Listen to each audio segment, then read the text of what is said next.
Hivi ni vitu ambavyo vipo na vinafanyika. Ni muujiza ambao mambo mengi ambao yapo. Sogeza na hiyo waone. Ni vitu ambavyo vipo, ni vitu vingi sana.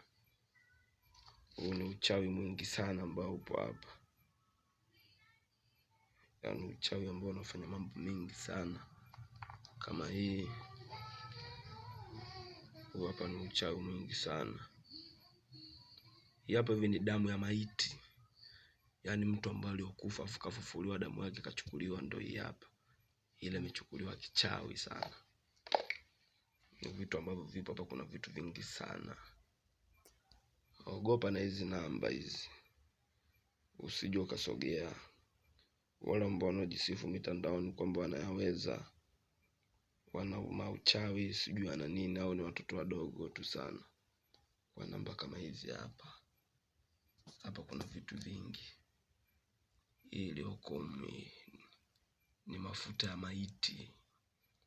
Ukisikia mafuta ya maiti, mtu aliyokufa akazikwa akafufuliwa kichawi, kachukuliwa maiti ya mafuta yake.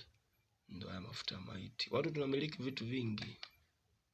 Msije mkasogea na msije mkapima au mkagusa kitu chochote unachokitaka wewe, dawa ya aina yoyote unayotaka wewe, hapa hivyo unapata. Yoyote ambayo unayojua wewe, ambayo unayoitaka wewe, hapa unapata.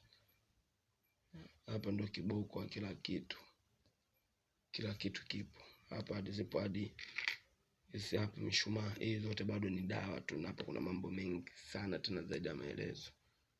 Wewe tutafute tu, uulize ni kitu gani ambacho unachokitaka wewe, ama ni dawa gani ambayo unaitaka wewe, ya aina yote ile.